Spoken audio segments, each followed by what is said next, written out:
గ్రామ పెద్దలు, ఉపాధ్యాయులు సమన్వయంతో ప్రభుత్వ పాఠశాలల్లోనే ఊరి పిల్లలు చదివేలా కృషి చేయాలని మంత్రి పొన్నం ప్రభాకర్ కోరారు. సిద్దిపేట జిల్లా అక్కన్నపేట మండలం రేగొండలో గతంలో మూతపడిన ప్రభుత్వ ప్రాథమికోన్నత పాఠశాలను జిల్లా కలెక్టర్ చొరవతో మంత్రి తిరిగి ప్రారంభించారు.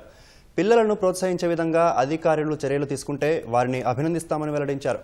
ప్రైవేటు పాఠశాల ఆర్భాటాలకు లోను కావద్దని, ప్రభుత్వ పాఠశాలలో చదివిస్తే నామోషీలా భావించొద్దని సూచించారు. అంతకుముందు సిద్దిపేట జిల్లా అక్కన్నపేటలో కేజీబీవీ నూతన పాఠశాల భవనాన్ని జిల్లా కలెక్టర్ మను చౌదరితో కలిసి మంత్రి పొన్నం ప్రారంభించారు. అనంతరం గోవర్ధనగిరిలో ఇందిరమ్మ ఇంటి నిర్మాణానికి భూమి పూజ చేశారు.